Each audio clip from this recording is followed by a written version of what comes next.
Army veteran James Rudisil entered a now 9-year-long legal fight with the VA department after they denied his request to use both his post-9/11 GI Bill and the Montgomery Bill benefits that provide for tuition assistance after service. Now, his intention was to use his Montgomery GI Bill benefits in order to attend Yale Divinity School and become an Army chaplain. On Tuesday, the Supreme Court finally ruled in his favor, saying that the Veterans Affairs Office essentially failed at their single purpose of supporting veterans by limiting James' educational support. As of now, the VA office makes students give up their ability to use both of the programs, making them choose one or the other.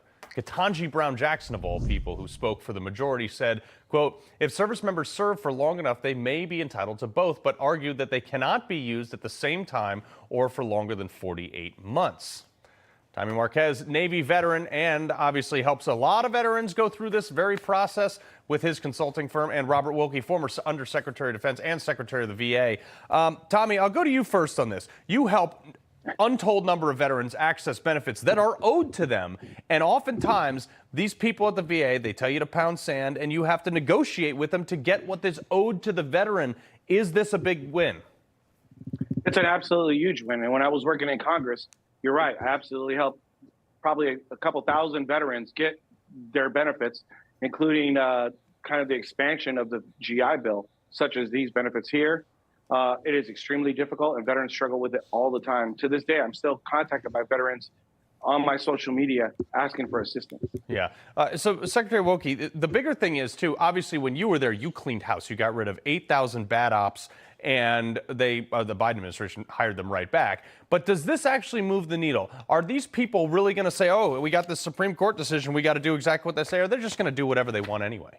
Well, it would be with any other administration. And I'll tell you, Carl, my biggest fight was with the Democrats in Congress, who were taking this benefit and trying to shoehorn veterans into the 4-year professional education bureaucracy, where they would come out with a useless sociology or anthropology degree. The example I used in testimony was in home state of North Carolina, where you could come out as a veteran using these benefits with a master mechanics degree given to you by NASCAR so that you had a job for life. And Democrats in Congress fought that tooth and nail because they demanded that we fall in line with the left-wing education establishment. And that was my biggest fight. And I'll say this also. This is the first time in my professional career I've ever disagreed with Clarence Thomas. But those 48 months, you should be able to avail yourself of all of the assets that VA can provide. No, but this is the other thing, too. I actually looked into them paying for flight school for me because I wanted to learn how to fly a plane. No can do, which I thought was crazy. But, Tommy, you see, even nowadays, you help a number of veterans with disability and all these things. But it just seems to me like there's not a culture of wanting to actually give the benefits that these people have earned to them. It's like you have to fight for them. That's correct, Carl. Currently, the VA is failing veterans.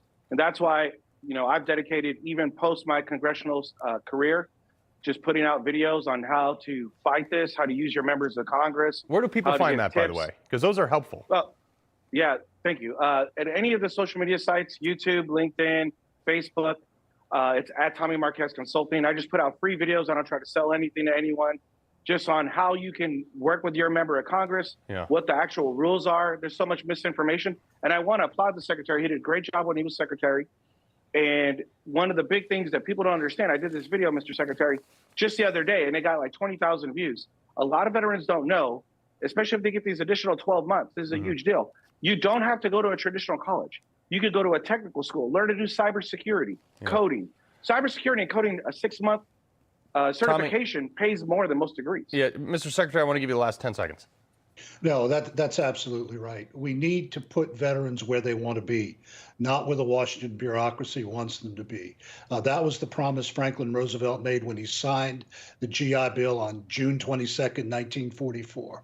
And General Omar Bradley, who was the administrator of VA right after World War II, made it his mission to make sure that the 15 million veterans coming home from that war had access to education. That's excellent. And we need to fulfill that promise. Yeah. Well, Tommy Marquez, Absolutely. Secretary Wilkie, we appreciate being here.